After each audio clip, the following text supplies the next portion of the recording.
Good morning, good afternoon, and good evening, everybody, and welcome back to Division 3 here at Rush Racing League. And we're here to take on the historic Silverstone circuit. We are here for a sprint weekend. It is going to be a 9-lap sprint followed by a 26-lap feature and a bunch of action between the two. Once again, my name is Patrick Coleman, aka Ruckus. I'll be one of your hosts and commentators today. And alongside me is Shaz. How you doing today, Shaz? Yeah, good, Reckers. Thanks for having me in the commentary box. Back for a second stint. Looking forward to this, the home of the sprint weekend. This is where we saw the very first sprint happen when they tested it out in F1 back in 2023, and just looking forward to how they go throughout the evening. Indeed, yeah. We're going to waste no time, and we're going to send this one straight to the track. And, I mean, we had such a good time here. In the reserve program was a fun race to cover. And also in Div 5, it was also good. I mean, Silverstone is a track that is known for its excellent racing, good overtaking opportunities, but also seriously high tire degradation. Especially if you bring weather into the mix, which the UK is kind of known for. It's kind of known for its rain here. So what is your opinion on Silverstone? Because for me, Silverstone falls into a category of a track that I love driving on, but I'm not really the best at. Yeah, I'm the same. It's a track that, for the nostalgic point of view, it is the home of F1. So it's good to drive it. I don't necessarily enjoy it. I think the changes they've made to this circuit in the last 3 or 4 years has been good. I struggle with it a little bit. Unfortunately, I missed out on Monday night due to work commitments. I couldn't race, but it's a track that, in practice, have seen some steady improvement throughout it. It's a good track to drive on. People have it in their hard and not so hard. It's up to them and up to the driver at the end of the day on how they go. We know we're going to see rain at some stage, and yeah. Which is probably why we're seeing a lot of these drivers go out pretty early, because in Div 5 the other day, we did see that some drivers... Oh, actually, you were saying that we're going to see rain at some point. We have hit that some point now, as riding on board with Angus, and I saw a little bits of rain coming across the Aston Martin. So, I mean, these drivers are going to have to get these L-laps done quick and easy. And we might actually have a pretty short qualifying session here. We're probably going to see people get about 2 or 3 laps in, or as many laps as they can, until the rain starts trickling down. We do see a little bit of it already here in the UK. So, yeah, this is actually going to make this qualifying session even more interesting. Yeah, the guys up the front, the rain hasn't quite hit as they're coming in through down the Wellington Straight and into Luftfields. It hasn't quite hit them yet, but when they come onto that start-finish straight, it'll hit them pretty quickly. These guys will want to get a lap done pretty quickly so that they can have a fast time, because once the rain hits, it's going to be tight and it's going to be fury. Indeed, yeah. We have Connor right now, one of the first drivers on a flyer lap. He's going to go ahead and make his way through the opening corners. Now, it is going to be kind of slick out there because there is the rain that's already hitting the circuit. We can just see it flying off of the Mercedes as they go ahead and go onto the Wellington Straight, making the way down into Brooklands. You can see a little bit of a tire squeal there, so having a little bit of a tricky time with the car, and it looks like he's already trying to fight understeer due to a bit of a lack of grip out there because of these slick conditions. So I wouldn't be surprised if it was pretty much one and done for a lot of these drivers. You might see some drivers go out in the intermediates to try to collect some data, but for the most part, it's probably just one and done here. Yeah, the intermediate stuff's going to really come down to what the weather looks like for qualifying in the feature race.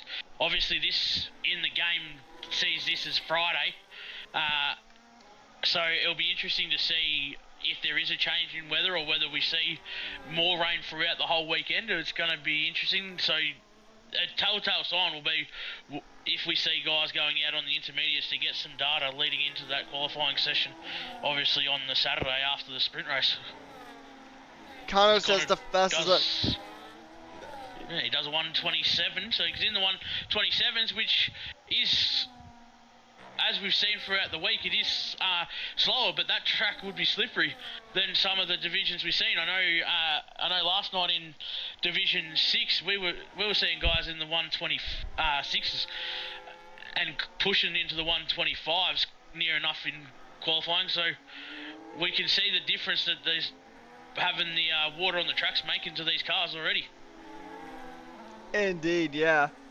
And an interesting thing to note is that just taking a look at everything right now, our championship leader of Aben, who has a pretty healthy gap, I'd say. I mean, he's already in a really strong position when it comes to a championship, but Aben is only 5th in this qualifying session right now, so there's still quite a few other drivers who still do need to set laps here, as we have about 5 drivers left who need to set a preliminary lap. A bit of a snap there from, I believe that was one of the Haas's. I believe that might have been Opts. We'll see how they go. A yellow flag in a sector 2. I think that was the aforementioned. Actually, no, that might have been the V carb, but yeah, I think it's the V carb just letting cars go. We're on board now with Terrence as he's making his way through the rest of his lap. And we'll see if he can go ahead and put a time that can challenge these top cars here. He is currently 2nd in the Div 3 championship. So we'll see. He's going to come across the line here pretty shortly. Foot to the floor, pedal to metal. Only 15. So yeah, I mean, the rain is coming down a bit heavier now. So I don't really think we're going to see much improvement here. No, we don't, and it's interesting to see when we have a look at the times up the top. Yeah, Connor's in the 127s, but from RJ to who's in 2nd down to Sebi in 6th, there's less than a 10th of a second between those guys as we start to see some guys come into the pits. It'll be interesting to see if these guys come out again for a second lap. We obviously know it is slick out there with the rain. Yeah, so we'll just go for it. It's going to be interesting, because obviously we've seen throughout the Discord the change in the regulations around not being able to enter the pit lane on the last lap. It's having a little bit of trouble with the onboards as well, because some drivers are showing as going out longer. So are these guys pushing these tyres to see if there's more grip as they get deeper into the session, knowing that they're probably not going to need to use these tyres again?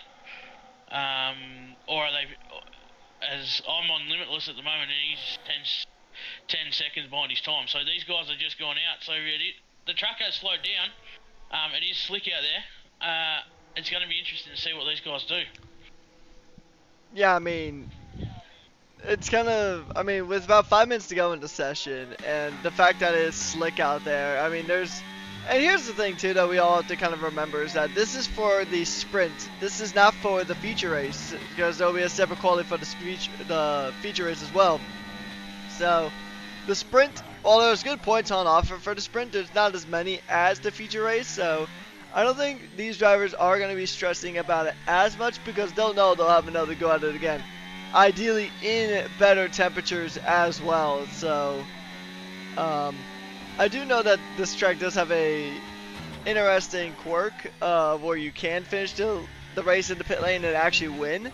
I think we saw that in I want to say we saw that in the reserve division, and also Jarno Otmir making that little quote tactic famous.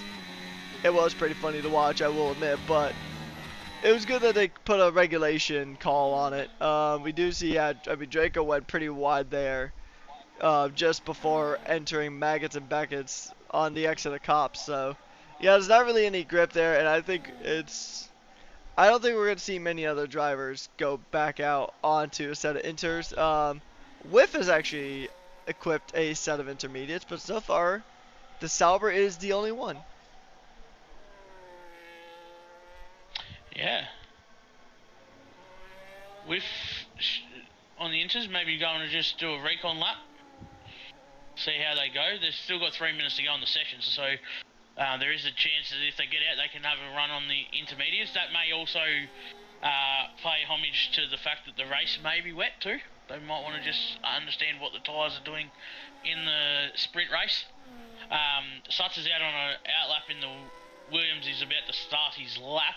He's on the soft tyre. He's the only one that should get to set a time. As we start to see some guys starting to retire in the pits, obviously not wanting to go out there. Yeah, we'll have to see. He's kind of tucked in by this Ferrari here. The Ferrari of Ryan. Actually, that might be. Is that Ryan? That is Ryan. Yeah, so that's Ryan Adair, also known as XD Lamb from prior seasons. Changed his name up at the beginning of the season, which actually I remember in the Div 3 race at Qatar threw me off, and I was trying to re-invite him to the session at one point. I was unaware of his name change, and it threw me off. But Ryan is actually giving the Williams a bit of a tow here as they come into Cups. And now they're going to make their way down through Maggots and Beckett's. The Ferrari, oh, it looks like they're just about to go racing, essentially. It looked like Ryan was attempting to defend a little bit there, although I think that was just because he had a bit of a wide moment earlier on. But, oh, it's a big spin for Ryan. Ryan had a big spin into the wall, goes to Ferrari. You had a bit of a slip there through Chapel, and, oh, that Ferrari's got no kind of grip right now. So that Ferrari is definitely... Hopefully this isn't a precursor of things to come for this Ferrari squad. Div 5 wasn't super great for them initially. There was the case of NDNV going from 0 to hero. You got P20 in the sprint race after getting tangled up into a lap 1 collision. And then after that, he ended up in P2 in the feature. So, I mean... That's the beauty of sprint weekends, is that you get another chance of potentially having a really good race. Here's the thing worth noting though, is Connor is on pole position at the moment. I don't know if anyone can challenge that. I was going to say RJ might, but RJ is continuing the trend we have seen in recent times where McLaren drivers are sad about their exit from Extreme E, which is a rally raid series, so they try to do rally racing in Formula 1 cars. It's been a bit of a trend recently to see the McLarens do that, but yeah, RJ was the last driver that could have maybe thrown a bone and tried to get something going. Sebi's into the pits as well. So, Yeah, actually, I realized we have 2 Sebis on track. We have one in the Red Bull and the Racing Bull. So, this will be interesting. Oh, yeah. It will be interesting. We'll probably just say Sebi and 07 is probably how we're going to have to go ahead and call it. But, yeah, oh, a bit of a slide there from Whiff, just coming out of, I think that's Vale. Yeah, coming out of Vale, so that's a interesting snap there. He's on the Inter, so maybe he's got a little bit of rear wing damage or something, but yeah. I mean, the track doesn't, it's not definitely not full wet tires, but maybe Whiff's got some rear wing damage he's trying to nurse, but yeah, he is drifting all over the place.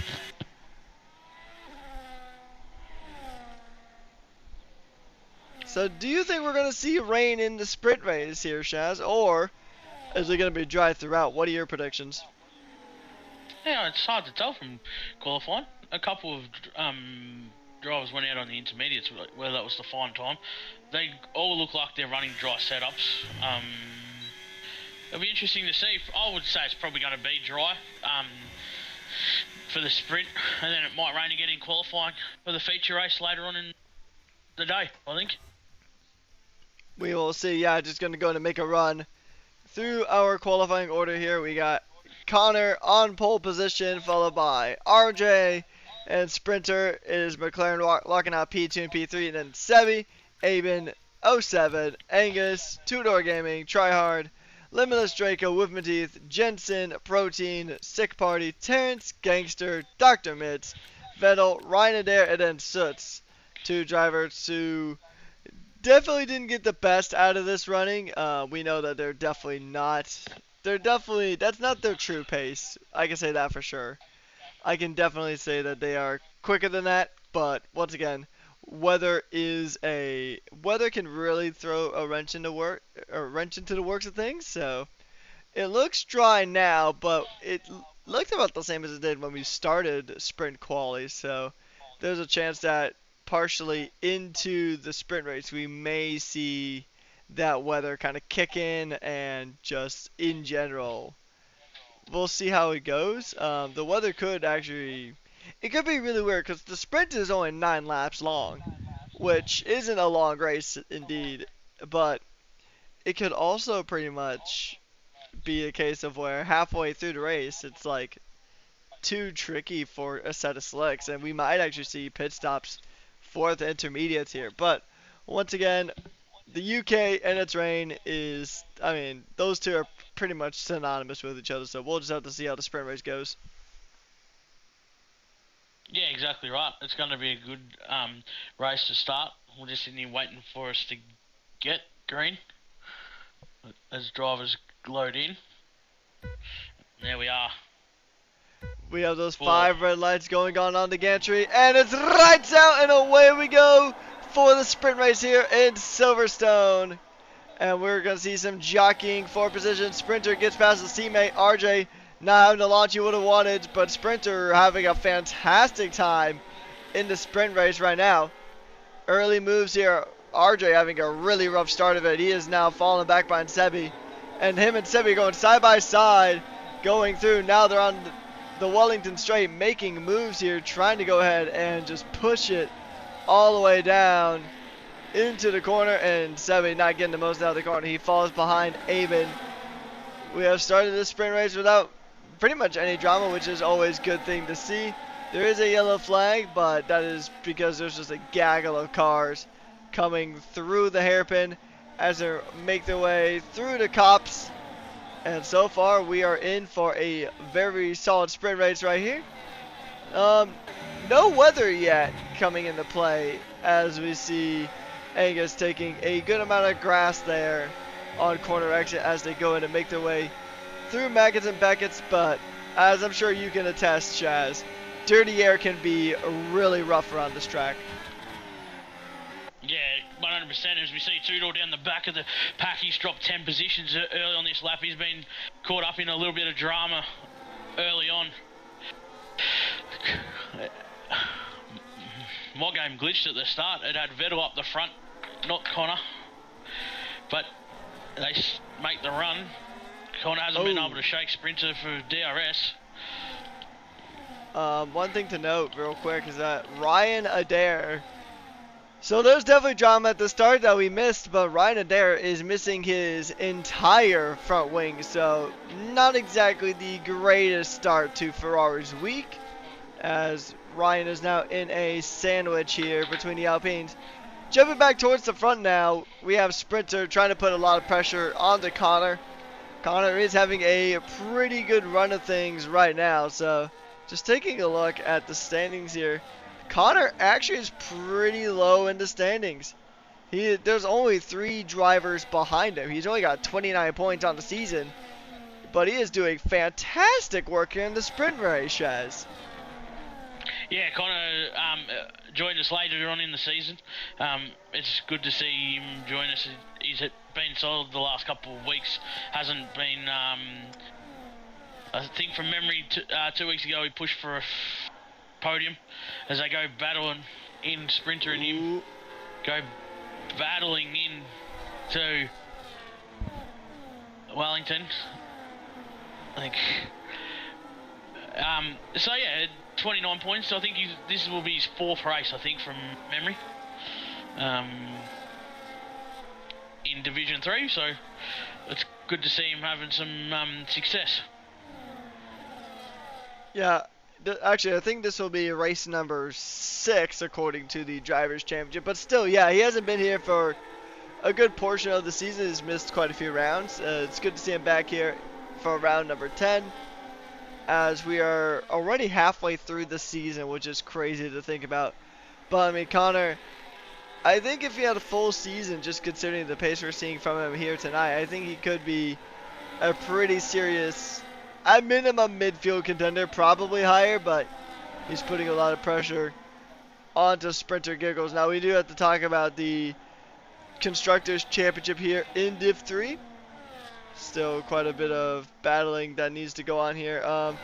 McLaren are they're trying to jump Ferrari. They need 10 points or more to jump Ferrari here for P3 in the constructor standings, which right now is looking very possible just based on the sprint race performance. Protein Group, though, down in the P10, he is having a bit of a better race. So he is up a few positions. He's up 3 positions from where he started. Checking on what tires everybody's running. So this is an interesting thing. Suits had to make a pit stop, so he's on the soft tires now. A majority of the field running that medium tire, but there's a few people running the hard tire. Now, we saw Alpine run the hard tire in Div 5, and they actually made pretty good use of it. So who knows, maybe the hards on a sprint race here at Silverstone might be a hidden play that we haven't thought about yet. Yeah, they could be on to the... It could be though, as the gets in tire wear around here, mediums start to die off after lap 6 or 7. So if they're on that harder compact tyre and it's helping them out, then they might be able to get through and have the better grip as they get through. But just looking also at the constructors, it's 10 points. So as we speak at the moment, Sprinter would get 8 points and RJ would get 6, so that's 14. So McLaren after the sprint race would jump Ferrari at this moment with Protein in 10 not getting any points. Remembering in the sprint it's only the top 8 that get points. Yeah, so right now McLaren are doing a fantastic job. Vettel and Tryhard both getting 3-second time penalties for track limit violations. Those are the first of the sprint weekend, and I'm sure those will definitely not be the last, because it is pretty easy to do that, especially on fading tires with the dirty air. I mean, particularly around Maggots and Beckett's, I'm going to assume that's probably where it's going to happen the most, because that's where it happened the most to me whenever I was doing some races around here. But yeah, dirty air is a very tough one here, especially in this generation of cars trying to follow close behind through some of the twistier parts of the track, like Sector 1 and then through Maggots and Beckett's is a bit tricky, but these drivers are quick enough. They can handle it. We'll see how it goes. We're over halfway through the sprint now.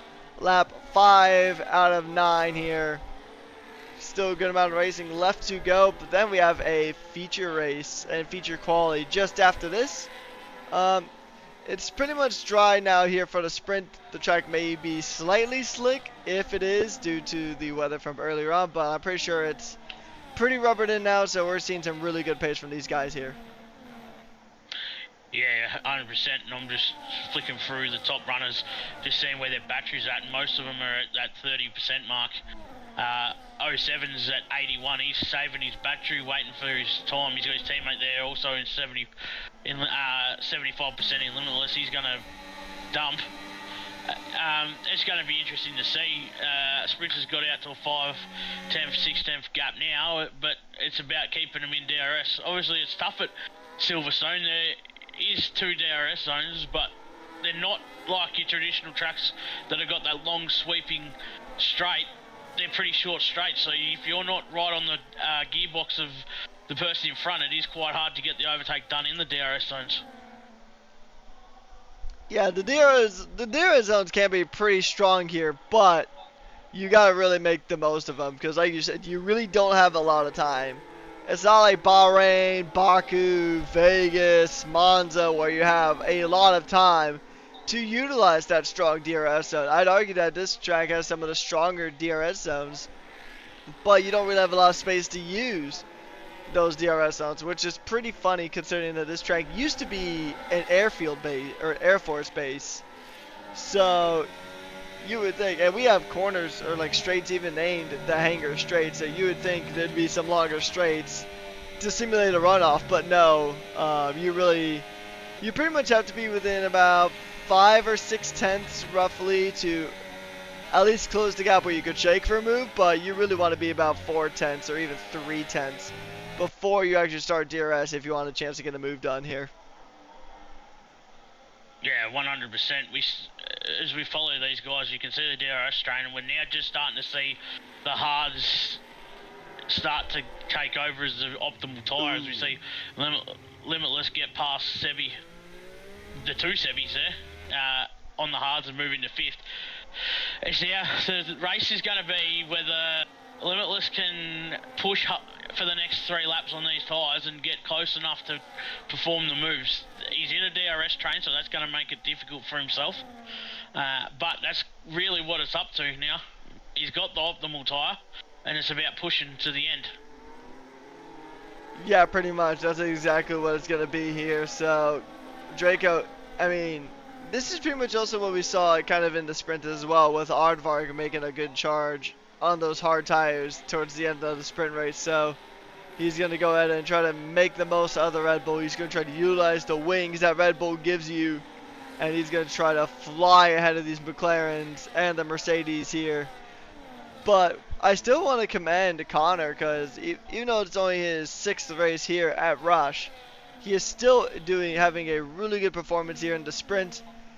I mean, Sprinter Giggles is also having the best sprint he could possibly have. I mean, he's definitely one of the quickest drivers on the day, so I think we'll see some good results from him in the feature race as well as feature quali. Because, I mean, pretty much right at the start, he jumped his teammate, and then a few corners later, he jumped Connor. So, and then he's just kind of held that position ever since. So, Sprinter definitely feeling like he's got the pace around this track, and we'll see. But then again, just because you have a good result in the sprint doesn't mean you will have a good one in the feature, and vice versa. So, because, I mean, a few days ago, we did see a 0 to hero story, and NDNV having a bad sprint and then a fantastic feature. We'll see if Sprinter can have a fantastic both, if you got fantastic sprint and feature. But once again, the only predictable thing about racing is that it is unpredictable by nature. But look how close Draco is to the back of RJ. He was about a tenth away earlier, so next time they go down the Hanger Straight, I think this Red Bull's gonna move. Yeah, they made contact. When he tried to make a move earlier, coming out of Vale. So he will have to be careful to make sure he doesn't make that contact again.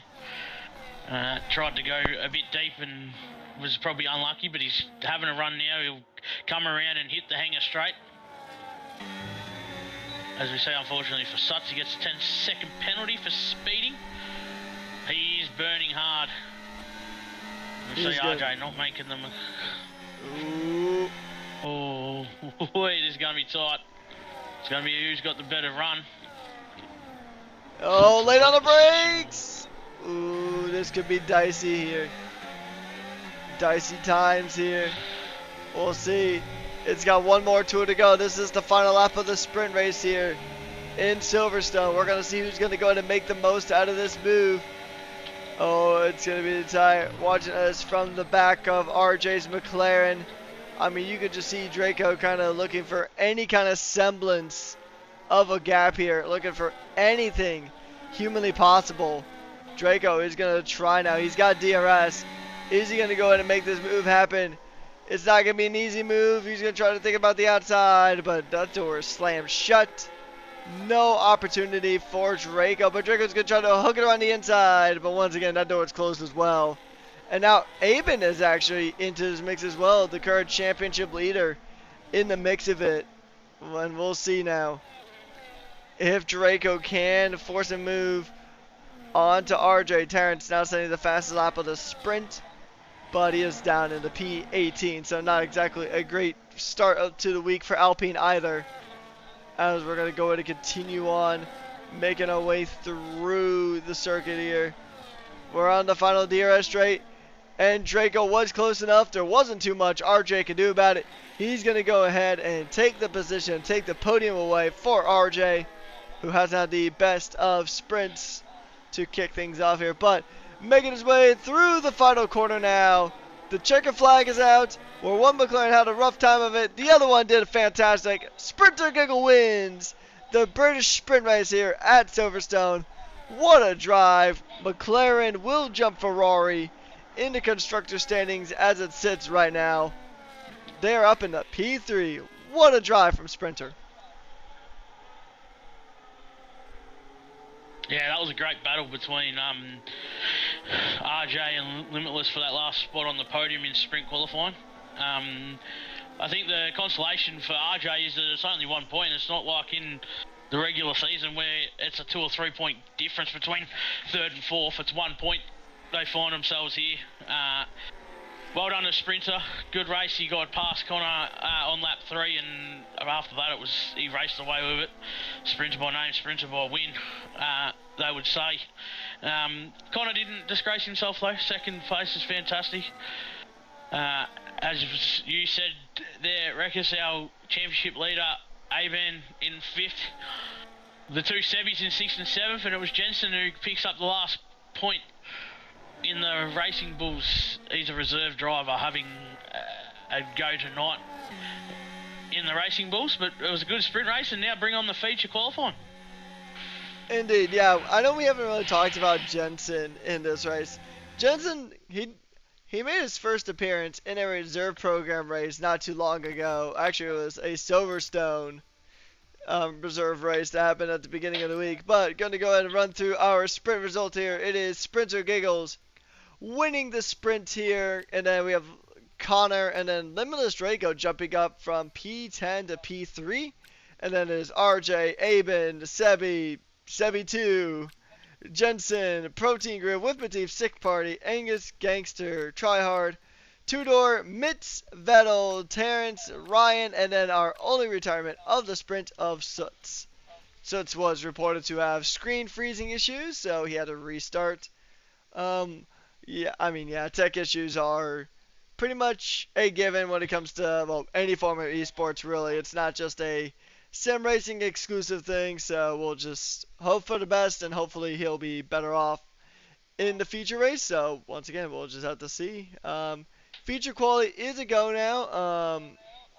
Looks about as close as it did during the sprint quality here, but just to kind of bring up that point back again about Jensen, I know we didn't talk about him in the sprint, but Jensen actually got P2 in his feature race debut during the reserve program race. So Jensen is a quick driver. We have seen good things from him in his early days, and I think he'll be a pretty good reserve driver. I mean, had a pretty decent result in the sprint.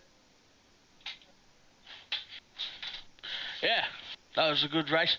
They had to snavel up and get the points in the sprint race as we start qualifying now. It's a whole different kettle of fish. As I'm just setting up, I'll go out there and we'll see how they go. Predictions are in, everyone, so make sure you get them in there, spend those points. Don't forget, we've got to try and get some tracks selected for season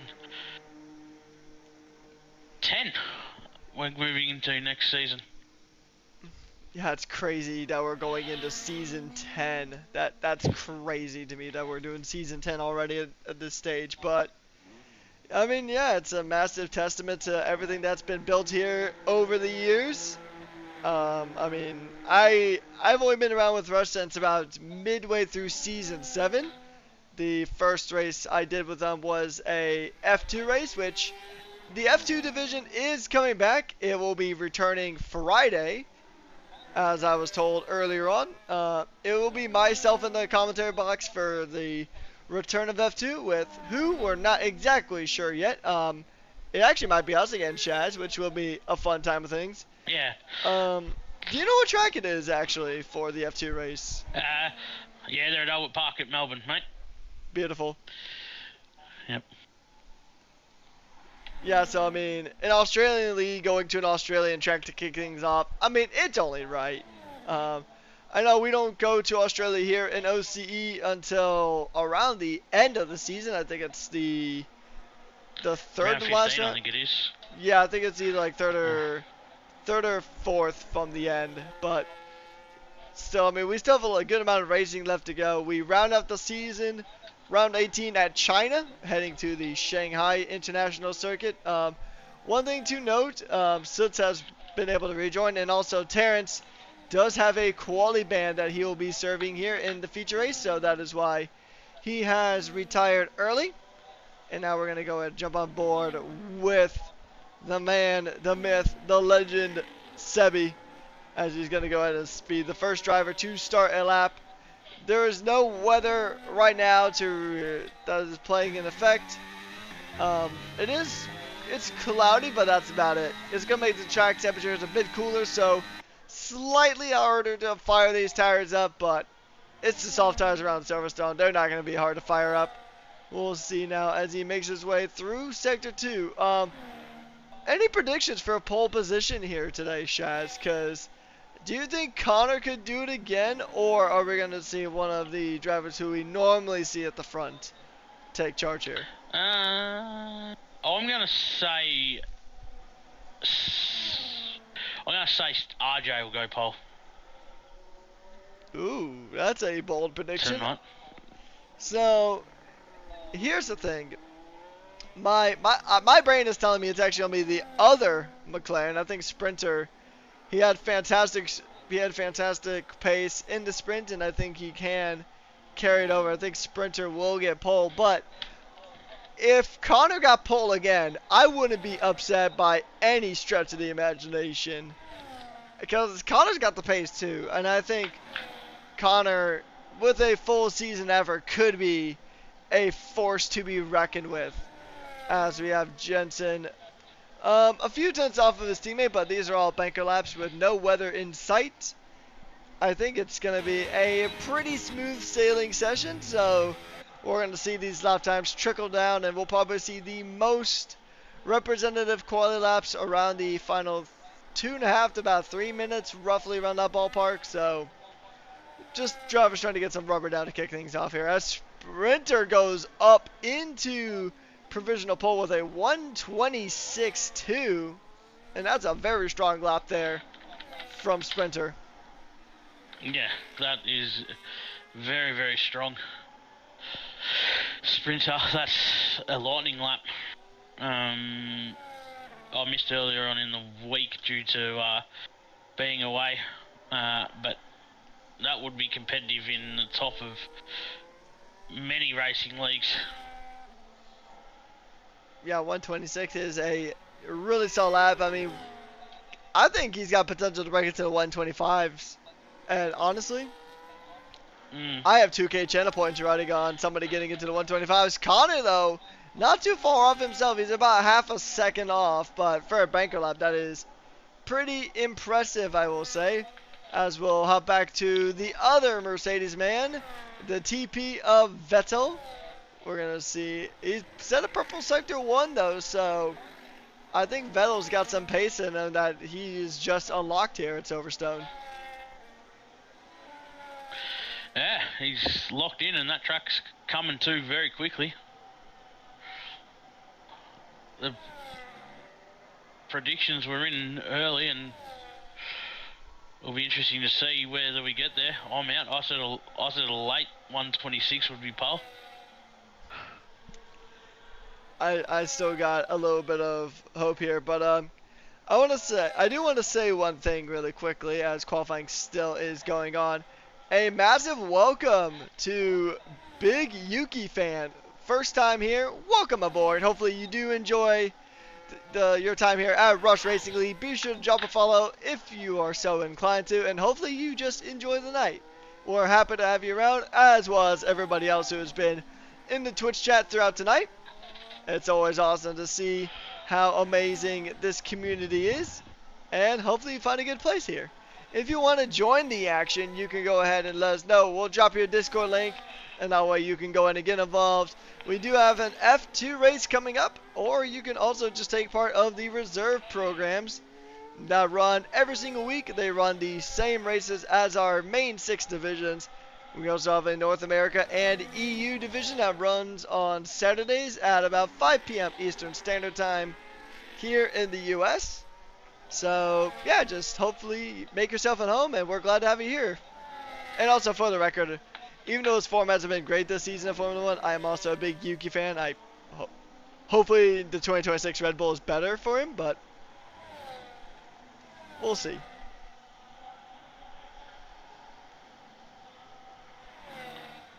No, I don't have a wheel yet. Well, there's some drivers here who actually race on a controller, so it's not uncommon. Actually, and I'm gonna out the onboards here tonight. SJ competes with a controller, so I mean, and he's the big boss man around here.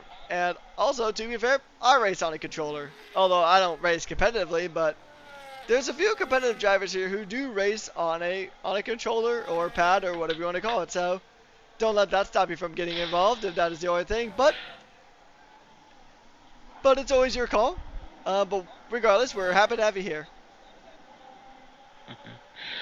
As such, jumps sprinted by 2,000ths of a second to go pole with about 10 minutes to go in this session.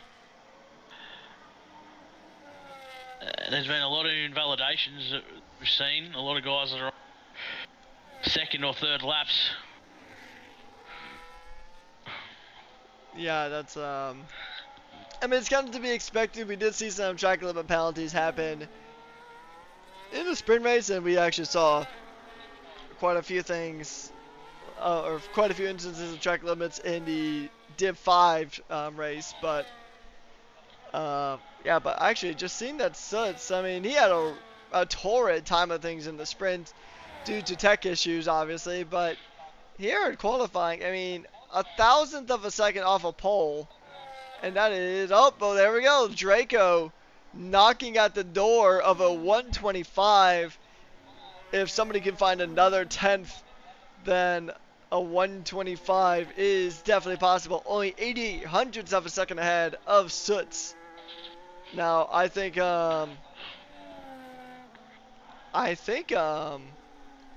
Draco might be a bit of a dark horse here in this race, because we were talking about Sprinter, we were talking about Connor. And Soots came out of left field and jumped up the order. And Draco has jumped up the order coming out of left field. So we'll just have to see, because I think it might actually be someone shocking on pole position.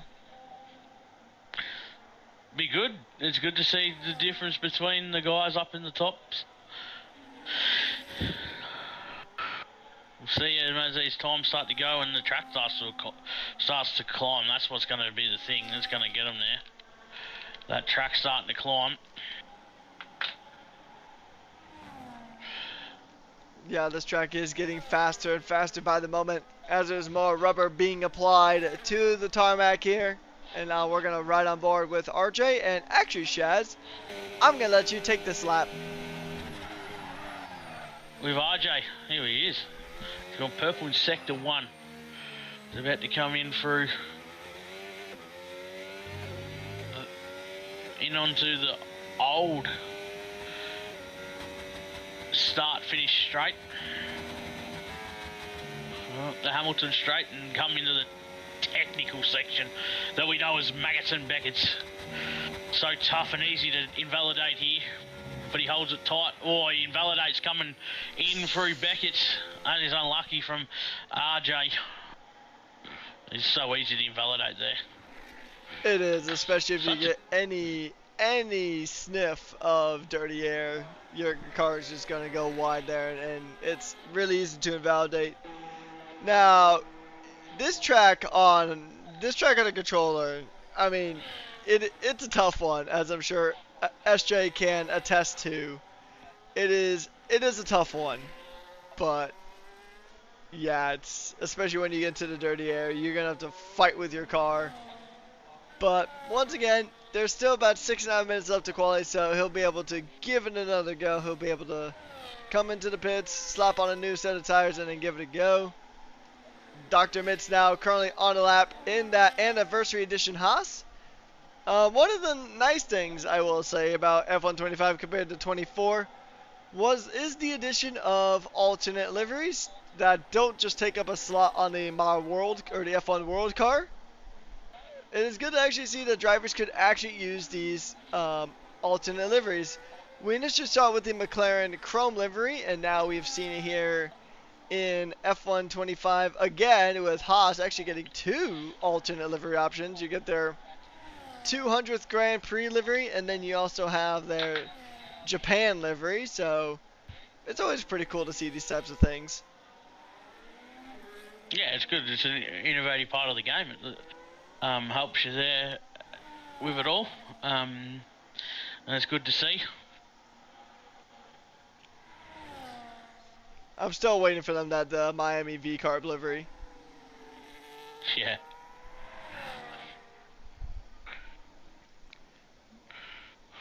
But anyways, we are about 5 minutes left to go in the qualifying session. Angus not quite improving on his time. There's not going to be a lot of drivers really trying to improve on their times as of right now. I mean, Dr. Mitz isn't improving on his time either in the Haas. But, I mean, granted, it's probably just drivers going ahead and just waiting out the clock a little bit, and then we're going to see a flurry of activity coming through the pits. Jensen. Lamb's on a hot lap. Yep.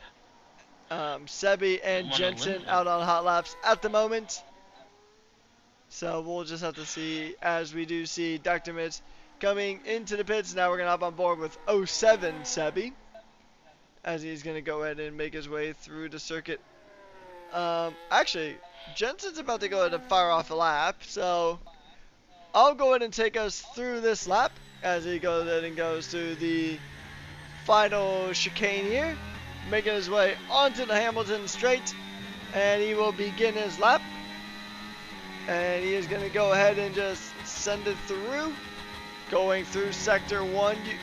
This is a pretty high-speed sector, but you have to brake really hard going into it. Now he's going to go ahead and go through Farmland, and then now he's going to go onto the Wellington Straight, making his way down to Brooklands.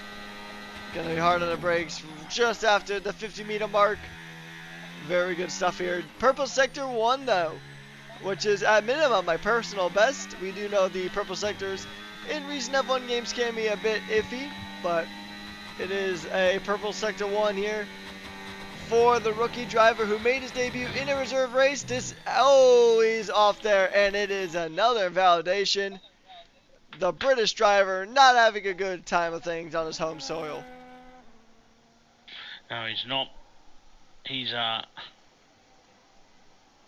out on a lap here. He's about to come up onto the Wellington Straight. He's just finished sector 1. We'll see how he goes, but 2.5 minutes to go. There's going to be a lot of traffic. There's going to be people there that are going to try and get their time back up as best they can. Indeed, yeah, so we'll just have to see how it goes. Sebi making his way through Mackett's and Beckett's now, the tricky S's of Sector 2. He's about to go into Chapel. If you get a bad run out of Chapel, then your quality lap is not going to be super great. He's making his way down the Hanger Straight, going into Vale.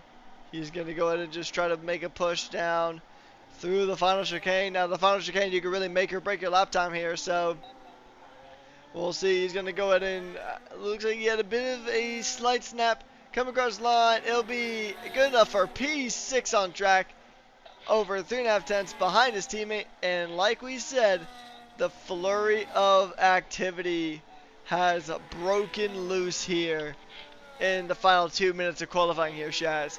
Any final predictions? Do you think it is going to be Sprinter on pole?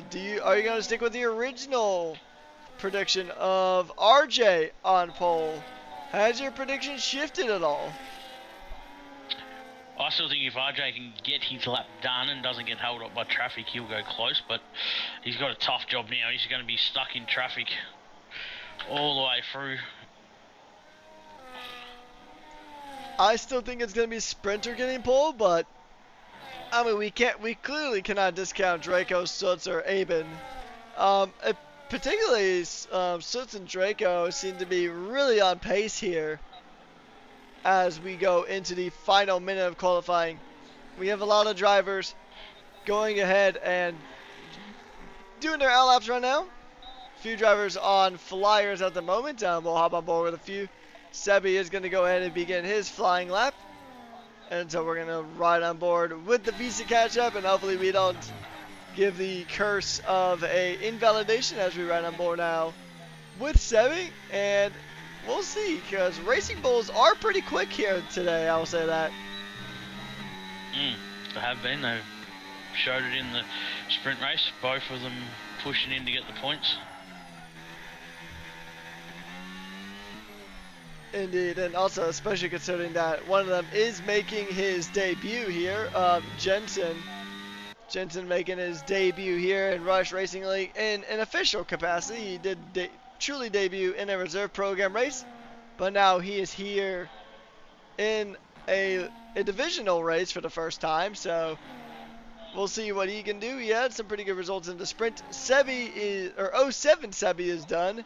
Ryan Adair is done, and Tryhard is done. Those three drivers going ahead and wrapping things up. Sebi is on for an improvement. He is up by a few tenths through Sector 2 now. Sector 3 is pretty much a good spot to make or break your lap time just because of the fact. And actually, Jensen did go up into P5 of his lap time. So, Jensen and Gangster, 87 hundredths of a second. Sebi, half a tenth up. We'll see about all these drivers. Draco's not improving. Draco's invalidated. So we'll see. Soots into the 125s goes Soots. A 125.9. What a time for him. What about Sprinter? Can Sprinter do anything? Had a bit of a rough go at it. He's up by a tenth. But that's not going to be enough to put him in the pole position. He's going to improve. He's going to go up to second. Just barely outside of the 125s. Is there anybody who can jump it? Is it going to be Aben potentially? Championship leader. What does he got to say about it? That is a P6, I believe, for him. Yeah, P6 on the road for Aben. Championship leader, not having the greatest go-round of things here in qualifying, but he does have a pretty big margin in the championship. Soots into Williams, going from 0 to hero.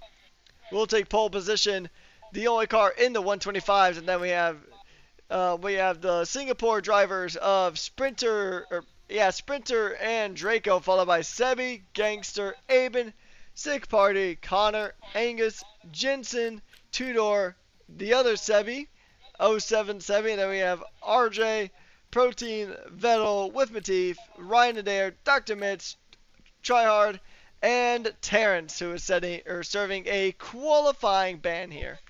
Now, we'll just have to see, because you can have a really good performance into qualifying, but your race, you got to have some consistency to make that work. So, any predictions going into the feature race here? Are we going to see a two-stop, do you think? Is that going to be the optimal strategy? Or is it going to be a one-stop? Or do you think there's going to be rain?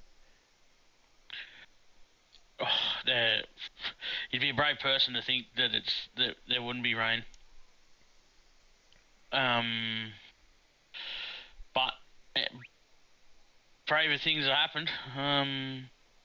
It'll be very much interesting to see how they go. Indeed, and honestly, I was not expecting Soots to get pole position, but I mean, hey, up to Williams in that regard, because that was, I mean, this track is just known for 0 to hero weekends, huh? I mean, we saw it in Defy with Ferrari, with NDNV, and now we're seeing it here with Soots. Soots could go for the win here, potentially. We'll just have to see. But yeah, and Jensen in Twitch chat saying that this grid is very tightly knit.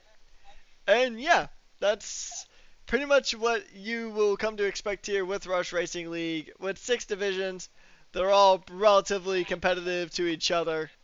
It is always a lot of fun. Always good racing, hard battling we always see here at Rush. Week in, week out, whether it's in our top 6 divisions through Oceania, or whether it's our North American and European division, you always see some good racing here as the 5 red lights go on and come on out. And it's lights out and away we go for the feature race here. So it's not getting the start that he wanted. Sprinter sprinting into the lead of the race here in early days. And so it's now losing a position to Draco, but he's going to try to fire and get that position back. Whoa, we have an LP going very wide there. That is Gangster going super wide. And now he's just fallen way down the order there. What happened to Gangster? He just went super wide and just fell way off there. Not as dramatic as we were coming to expect, but still a little bit of drama here in the opening stages. Tryhard is just charging up this field now. The Haas is up into P12 at the moment, trying to chase down P11 of Tudor, but Sprinter's got a mighty fine gap to start things off here in this feature race, as Sebi and Soots were doing battle a little bit here, but now they're making their way through Maggots and Beckett's. You can try to make an overtake here, but you're better off just waiting. And who is that going wide? I think that was Avon having a bit of a wide moment there. And a lot of drivers going wide here in the opening stages of the race here, Shaz. Yeah, with those colder tyres, it's notorious to happen. The tyres haven't quite dialed in yet, and a little bit of understeer, full tank of fuel. These guys haven't been used to having a full tank of fuel yet, so it's interesting to see. But well, you see already, Limitless is going to have his work cut out to stay in DRS of Sprinter. Sprinter's pulling away pretty fast. It is a DRS train at the moment, which is good to see and shows you how competitive these are. Div 6 has been good to watch all season, how competitive that's been up the top with those guys in Division 6. It's been good to watch with Jackal and Nishka and the like, but these guys are showing you what good, clean, hard racing is early in the... Indeed, yeah. I mean, it's always good to see this good, hard, clean, competitive racing. You'll see some drivers get forced wide a few times, which we did see with the likes of Gangster earlier on, as Gangster is actually still fighting down in the bottom of the field. Dr. Mitz, his teammate had a really good charge. Dr. Mitz not having the greatest of times here in the feature. We'll see the positional change. He's lost 2 positions from where he started. Terrence, though, he's made up quite a few positions there in the Alpine. He's made up 5 positions right now. The biggest mover, though, is still Tryhard, just up the road ahead. He is currently up 13 spots. Or sorry, he is in P13, up 6 spots from where he was. And yeah, I mean, so far it's been a tricky race for some of these drivers, but ultimately it has been pretty clean, I would say. As Draco sets the fastest lap of the Grand Prix, he is kind of reeled in Sprinter a little bit, but once again, it is early days here in the race, so a majority of the field running on the medium tire. We did see that these tires could get to about lap 10 if you're pushing it, but you gotta be really gentle on your tires to make that happen. So if you were in this race here, Shaz, what lap would you try to go to before you made a pit stop if you're one of these medium runners here? If I was a medium runners, I'd just coast it along. I'd push it along. We know that there's 9 drivers inside the top 10 that are on them, so I'd just be driving it clean and simple. Try and get it to lap 10 or 11 if I could, and then just wait and see what happens. If you get a safety car, you dive in a bit earlier. If you don't get a safety car, you dive in around that 10. We might have 11. drama. Boy. We might have drama. It is the Sick Williams of Sick Party having a bit of a rough moment through Maggots and Beckett's. He has fallen now down to the back of the pack. Does he have damage? No, he doesn't have damage. So he might have just spun it on his own, potentially, which can happen here at this track. You were talking about safety car. I think we just about had one, as Gangster is trying to move his way up through the field now. He is right up on the back of Vettel, who isn't having a great race either in this regard, but he is still pushing it to the limit. A bit of a wide moment there for Vettel. It's going to open the door for Gangster, but to start climbing his way back, we'll see. Oh, there's a good amount of deployment there from Vettel, just deploying to get away from the Alpine, and he's going to go hard onto the brakes. There's a prediction in the chat for those that are watching, so make sure you get your votes in, with those channel points in. When do we think the front runners are going to pit? Yeah, we'll just have to see. I won the last prediction pretty well, so I'm going to go ahead and up the ante a bit. Oh, here we go. Oh, that was tough. That was tight between Vettel and Gangster. Almost coming to blows there as we are just watching this fantastic battle. RJ though hasn't had a great start to things either. I mean, he has fallen down the order quite a bit. He has fallen down 2 positions. Actually, just in general, he had a pretty good sprint, or sprint quality, I should say. But it's just kind of been downhill from there, hasn't it, for poor RJ? Yeah, it has been. He got caught in a bit of traffic for the qualifying there and couldn't quite get his lap in, put himself in 13th position, and he's just been pushing back since the start. His teammates up there pushing hard for points, so hopefully RJ can get some positions made up. He's on the hard tyre though, so we know the medium early, but he was going to have, RJ's going to be going in, and anyone that's on the hards for that instance, they're going to pray there's not a safety car, and they're going to try and get their hards to lap 16 or 17, and then that gives 10 laps on their mediums to finish on the faster tyre. We know the hards are going to hurt. Yeah, because with the hards you could probably easily go about, you could go about 14 to 15 laps on those pretty easily. The ideal sprint split that I would try to go for, which granted, tire management on the controller is a terrible thing, I will say, compared to just running it on a wheel. And also my tire management skills are pretty much non-existent. But I would ideally try to get it to where 10 laps are on the mediums, and then about a good 15 or 16 laps would be on the hard compound.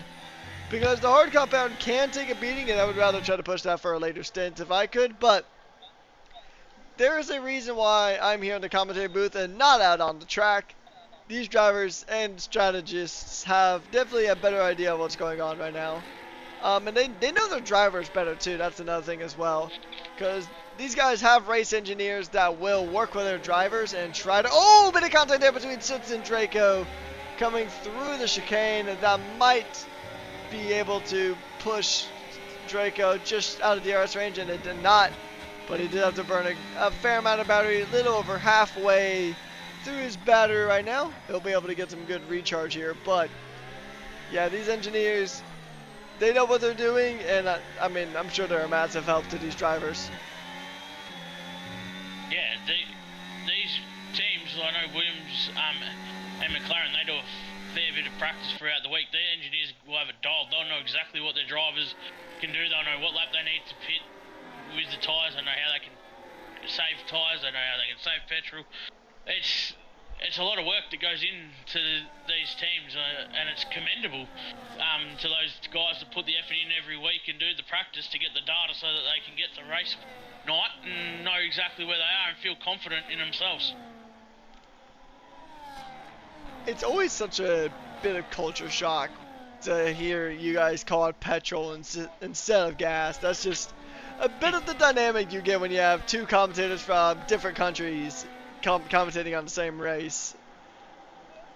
It's a fun thing though, I will say. It's probably one of the most enjoyable things about commentating with Rush. Is just, I mean, granted, I'm from North America, for anyone who's new here.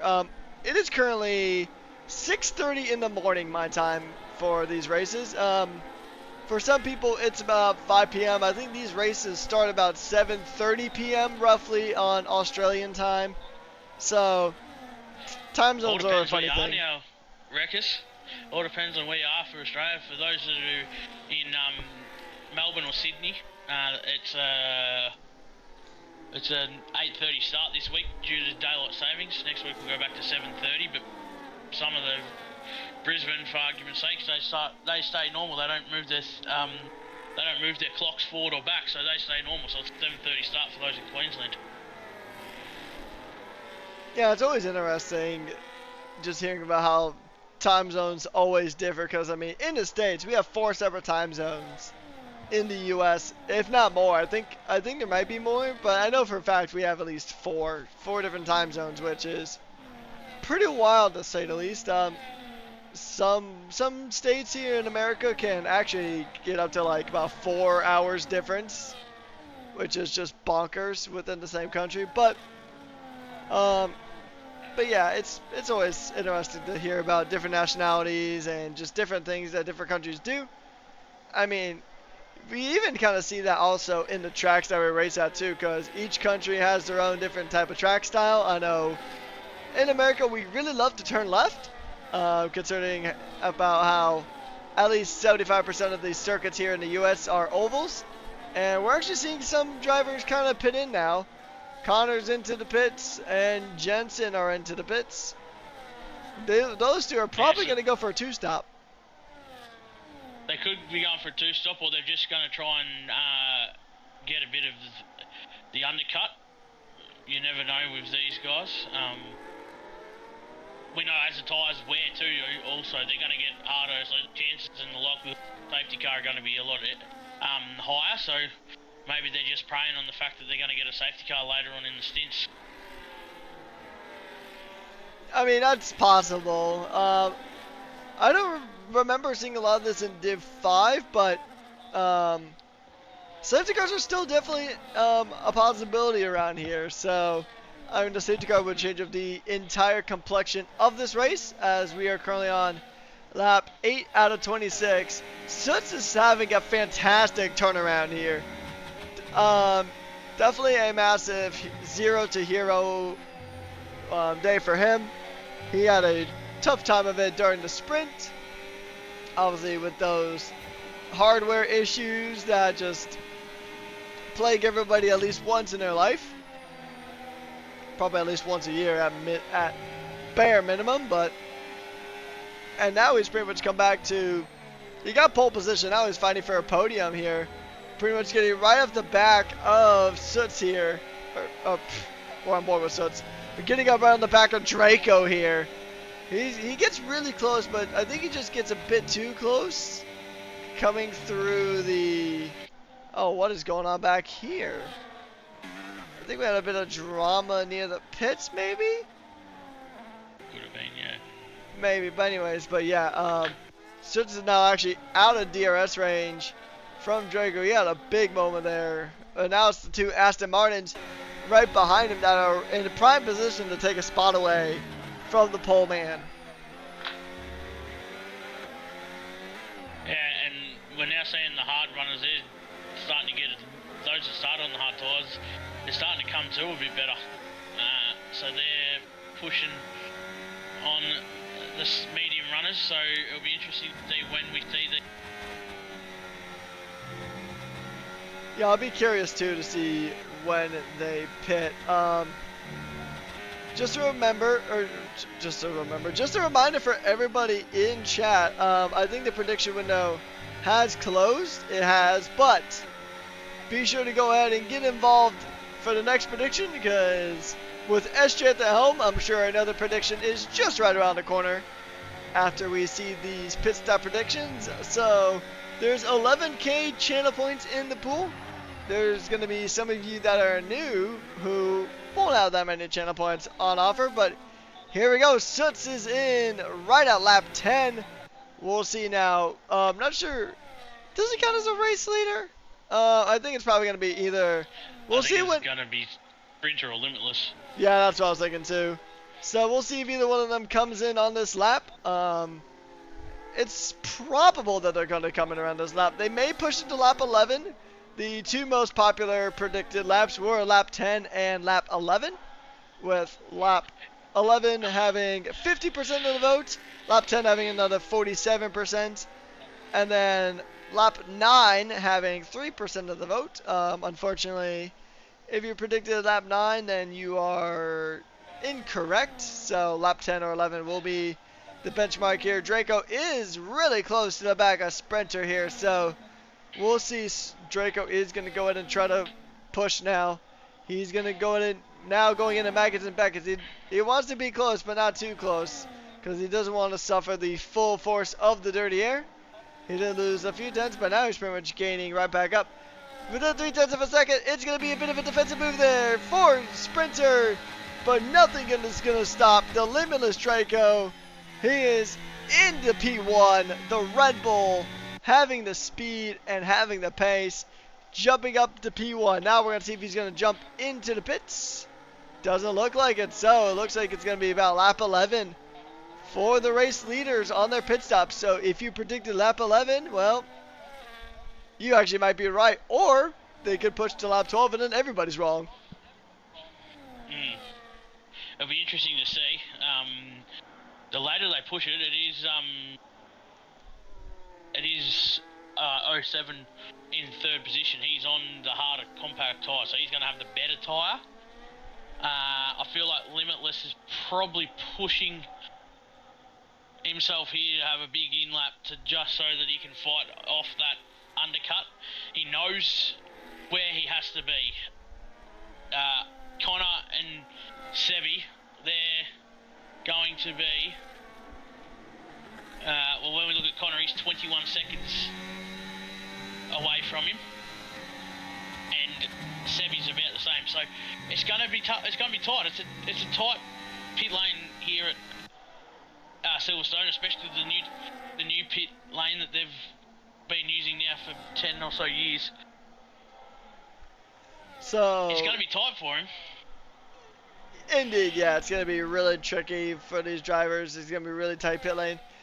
So actually, apparently Sootz actually did count as a front-riding driver because the prediction was given to P9 or lap 9. So, which Sootz did go in P9. So Chi Dong, he just got like 11k channel points. RIP the 3k channel points I threw in there, but fear not, there is another prediction that is already in. Will there be a safety car before lap number 15, or is it going to be around lap 20? You guys got about a few minutes to join the prediction. I'm going to go, actually, I'm feeling pretty confident, so I'm going to actually gamble quite a bit. Also, just as a disclaimer, you can gamble with the channel points, but don't gamble in the real world. You're not going to win most times. You're probably not going to win most times in the predictions either, but we still like to give it a go. And also, yeah. So, just gamble with the channel points. It's free. You don't lose any real world money. So, that's our disclaimer. Twitch don't ban us. All jokes aside. We are seeing some really good racing here. It is a Red Bull 1-2 at the moment now. And I mean, everybody's pretty spread out, I will say, right about now. We still have some battles here. Sootz now down in the PA, going to go ahead and give it a go. Trying to get past Dr. Mitsu, who's on an older set of tires. So, we'll see if he can go ahead and get things rolling here. We'll see, because Sootz is on the fresher tire. He's at some pretty good pace through the second half of the race day here. Dr. Mid's going a bit wide, having to use the runoff, and that's going to allow Sootz to go ahead and go on through. He won't get DRS, though, unfortunately. But he is going to go ahead and just get on past. He's up in a P7. And now he's trying to chase down Jensen, which, actually, funny enough, the Racing Bulls, they pitted in a bit sooner than Sootz did. But... Or they actually pitted in sooner, but they've actually had some really good pacers. Draco makes his way into the pit lane.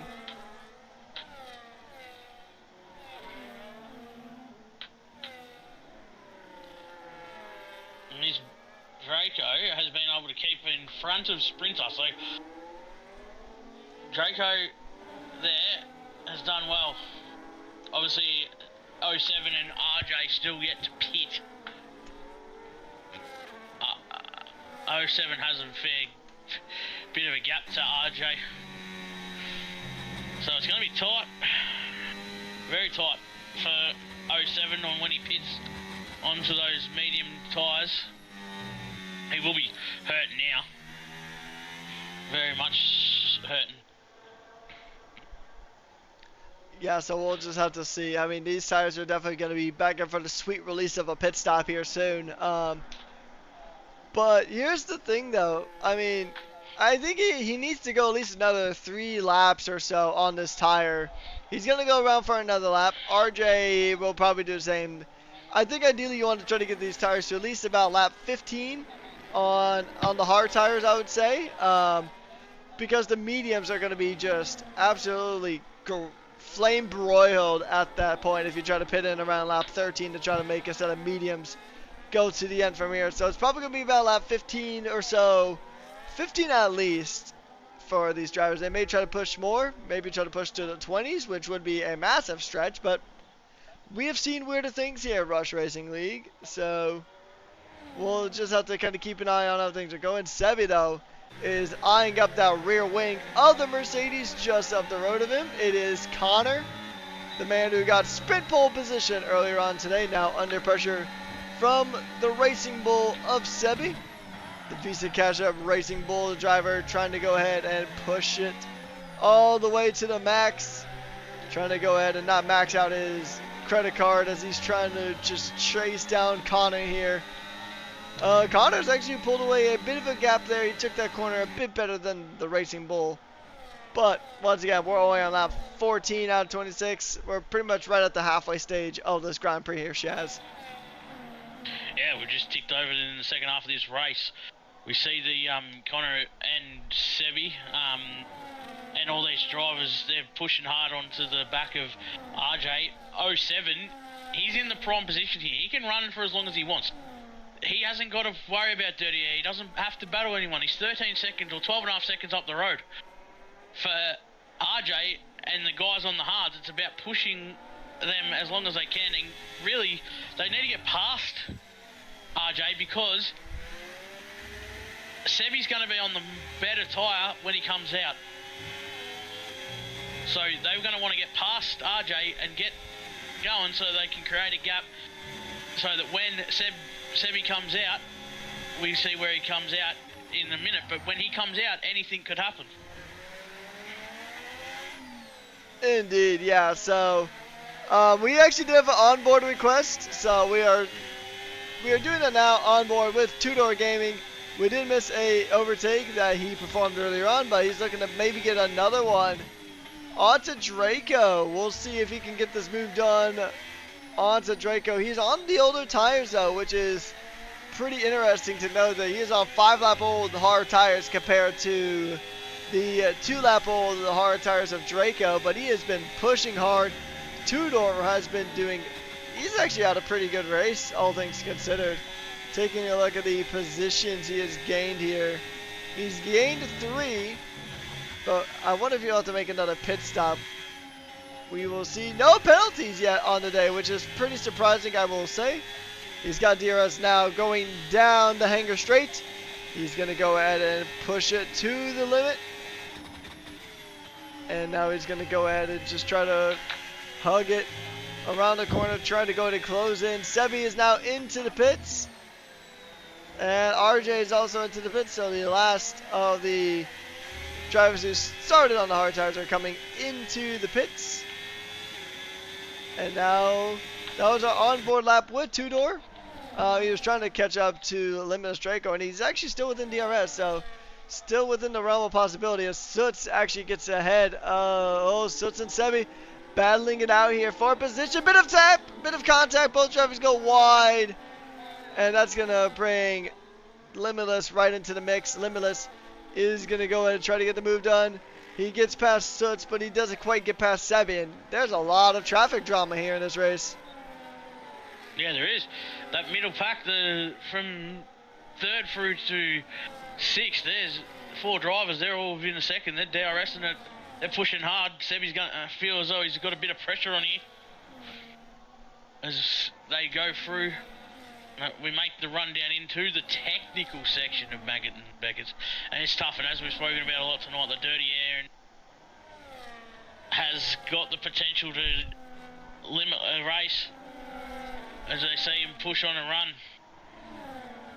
It's going to be Limitless as we see our first penalty of the night go to the Protein Group 3-second penalty. And interestingly enough, Limitless got the job done pretty easily. Connor and Jensen are in, so they've made the call. They've come in early. So it is Limitless that is effectively leading this Grand Prix now. The question's going to be, are the medium tyres going to be enough for these guys that have pitted?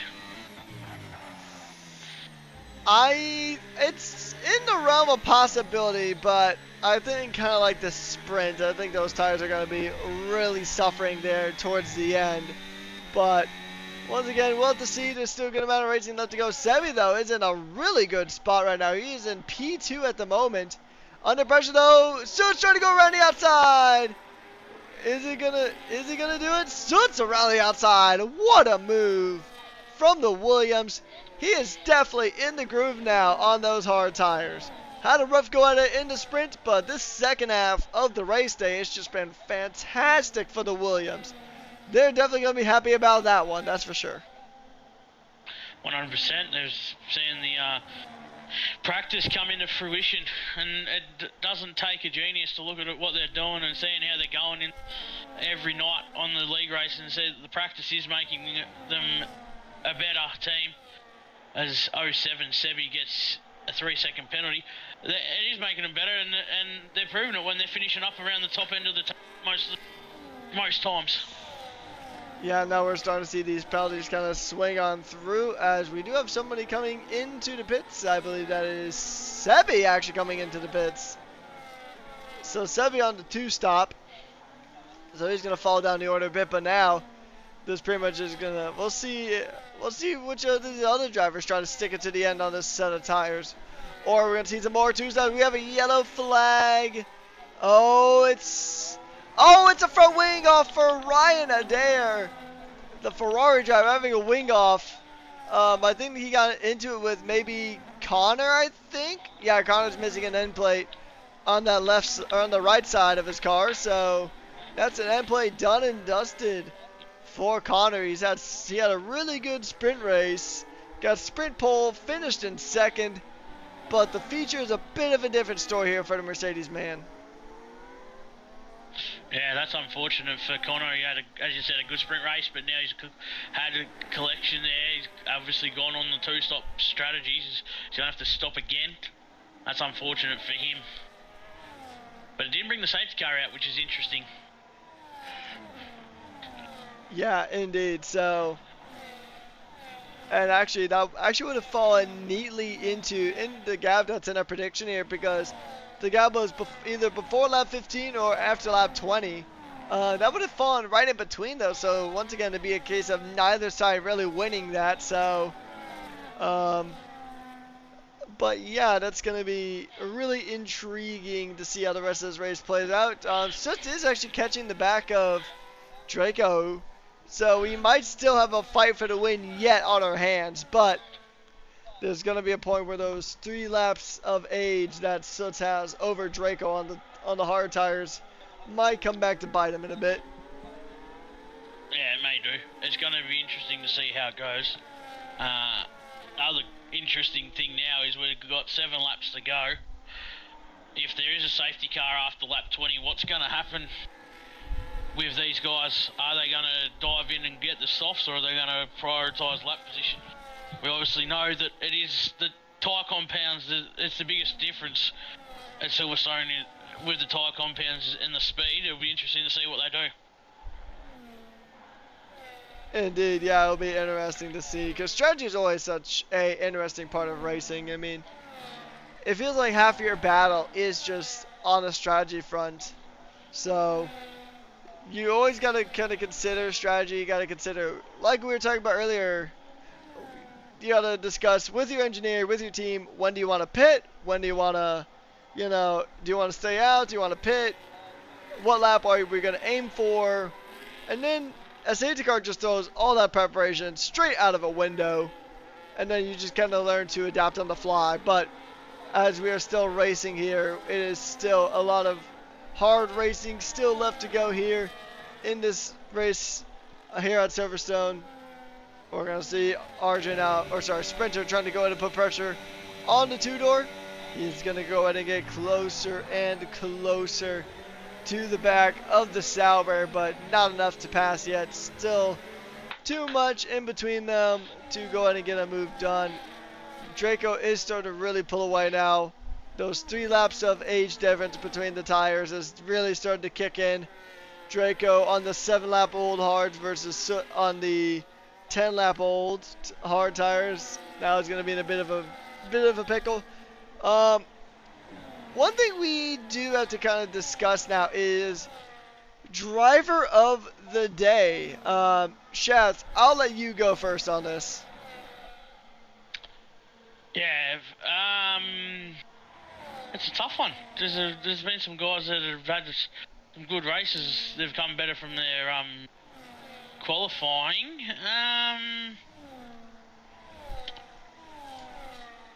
I think my driver of the day is going to be 07 Sebi.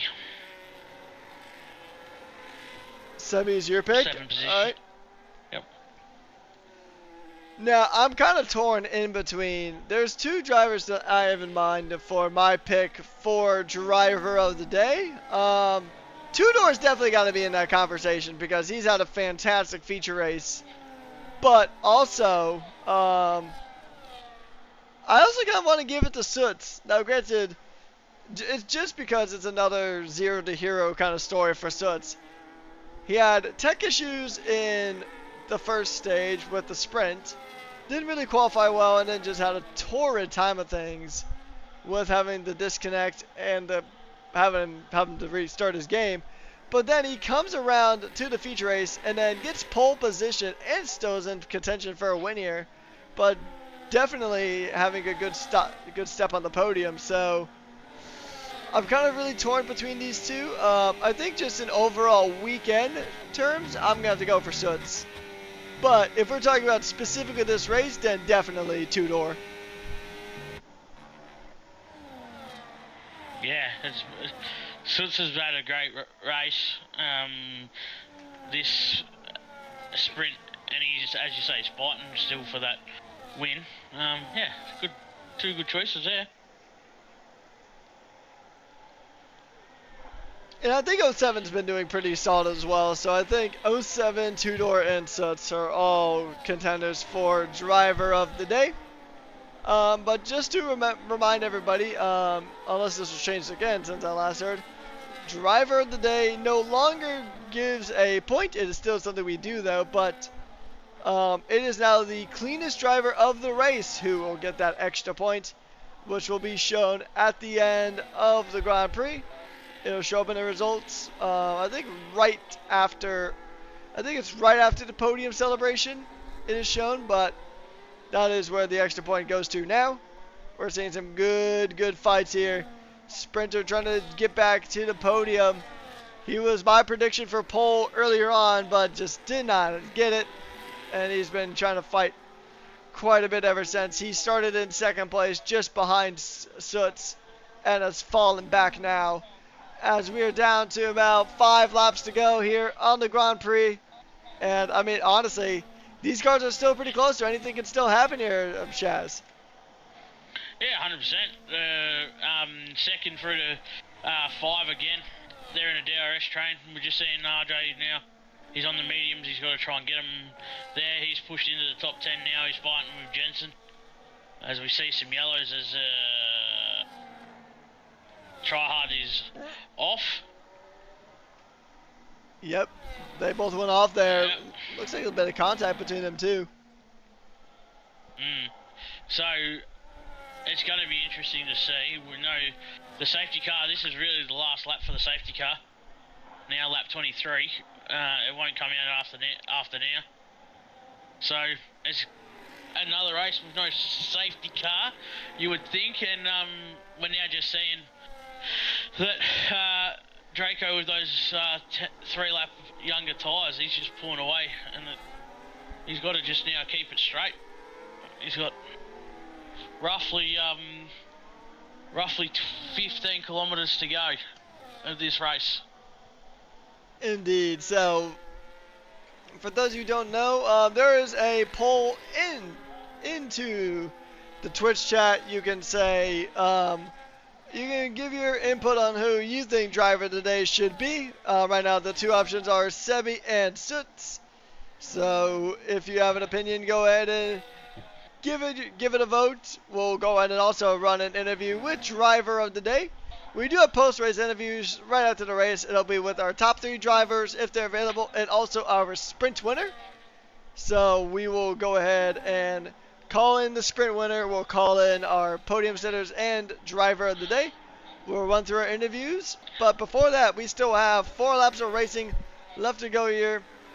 Battles are happening all throughout the field. We're going to actually drop down to Angus, who we haven't really talked a lot about this week, but he is putting on pressure onto the McLaren of Sprinter.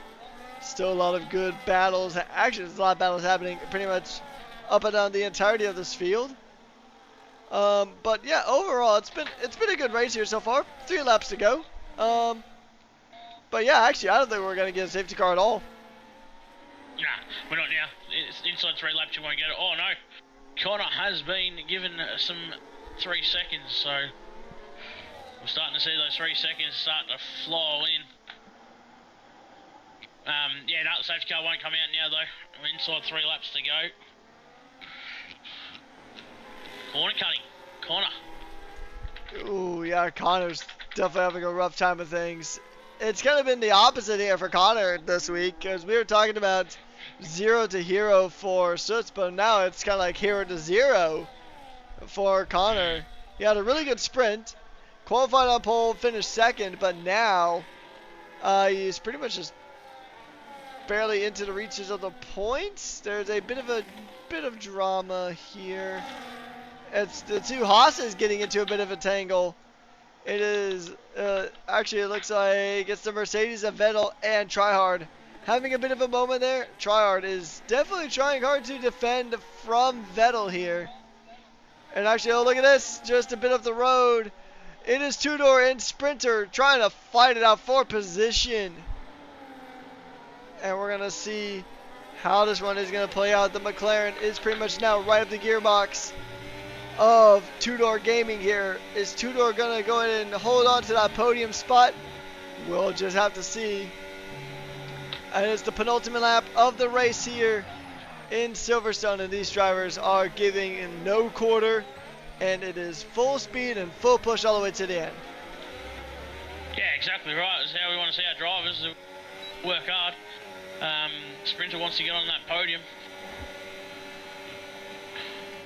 Tudor has got 2 lap older hard, so he's going to be hurting a little bit. But also Sprinter's got to be careful because he's got Angus behind him and 07 Sebi. He doesn't want to make any challenges there because they've both got penalties.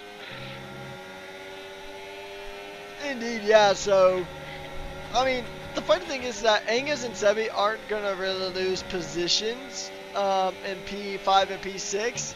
The other Sebi now gets a track limit violation. He's up into 3 seconds of pens. So that is unfortunate for him. But I think Sprinter actually, he's got a really good chance here to get, actually we're going to see probably a few passes here, maybe. Actually, I'm surprised we didn't, considering how strong the DRS is. But they're probably saving up their ERS for the last go of it, because we are just about to enter the final lap of the race here at Silverstone. And we're going to go ahead and just bring you all the action here. We're going to stay on board with this battle, though, because this is a battle for a podium position. Does Sprinter have it in him? Can he sprint back into the podium positions? We're just going to have to go ahead and find out. Make sure you have your popcorn ready, because this final lap is going to be cinema between these drivers. Sebi and Angus are going to be battling out for their positions. Sprinter and Tudor battling for the final step of the podium. And I mean, we got battles up and down the field. Jensen is getting closer to the other Sauber. But right now, we are watching this excellent show of just pure racecraft and talent between Tudor and Sprinter. Yeah, 100%. It's the final lap. They're going to be pushing hard. Can Tudor push him out? He has. He's got it out to 0.6 of a second. Sprinter has banked his ARS though, so he's going to want to hope to God that he can use it as he gets through Maggots and Beckett's. You don't want to have it activated through there, but you want to be dumping it as you come out of Beckett's down into the DRS zone. He's going to have one last crack as he gets into the Vale straight before he gets down there. He's going to have a go. He's got it open. I don't think he's going to get it done though, unfortunately for Sprinter. He's going to be tight. He's going to get one last crack. If he can keep the ARS open and he can get some slipstream, he's going to get one last crack, but he doesn't, and that's going to be all she wrote. Limitless Draco wins. Makes a mistake. Limitless Draco wins. Yep, that is it. That's the end of the race. Tudor will hold on to that podium. Limitless Draco wins the Silverstone Grand Prix here in Great Britain, with Suits getting P2, Tudor rounding out the podium, and now the penalties are taking their effect here as we see drivers just drop down the order a bit. But what a drive it was from these drivers. I mean, shout out to Tudor and Sprint for giving it their all right there at the end. But in the end, Tudor Gaming is going to shut both doors right onto Sprinter, and he'll keep that podium position. And also, massive congratulations to Soots for Driver of the Day. The poll has concluded, and he is Driver of the Day. So we're gonna get Soots in anyway. So we are going to go ahead and get our podium finishers and our sprint winner. We'll go ahead and get them into the commentary box just to give them a little bit of an interview, and then we're going to go ahead and wrap this bad boy up. But yeah, as these drivers are finishing off their cooldown laps, what's your take on this race here, Shaz? Yeah, that was good driving up the top from those top 5 or 6 drivers. They pushed each other hard. They went there. They fought hard. It was clean from what I've seen mostly, which is what we want to see. So, Indeed.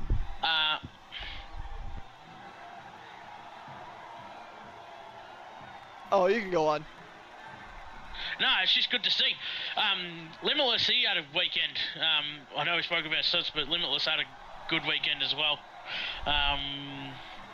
And he was able to get the job done here in the race. Good for Tudor, and Suts on the podium as well. It was a great weekend.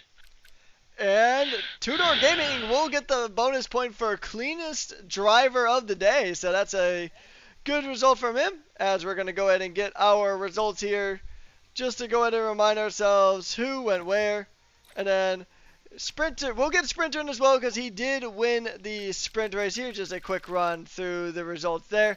And then for our Grand Prix, it is Draco winning, with Soots getting the fastest lap and driver of the day, followed by Tudor, who will get that extra point for cleanest driver award. And then we have our sprint winner of Sprinter. Then we have Angus, Sebi, Aben, Sick Party, Sebi again. And then we have Whiff, Jensen, RJ, Gangster, Protein Group, Connor, Terrence, Ops, Tryhard, Vettel, Dr. Mitz, and then Ryan Adair rounding out the back of the grid.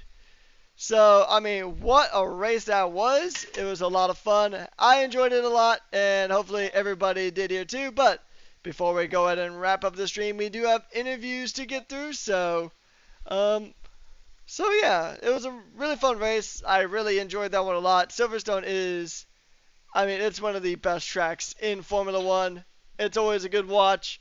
You see some good battles, some good racing, and the drivers enjoy it too. So, right now we do have Soots in the commentary booth, and Shaz, I'll let you kick off our interviews. Yeah, thank you very much, Rickers. Welcome, Suits. Well done, mate. Good podium there. You had a good weekend after, let's say, Friday, after the sprint weekend and the sprint part of it.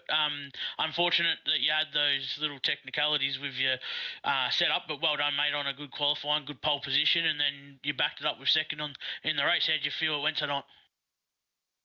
Yeah, nah, 100%.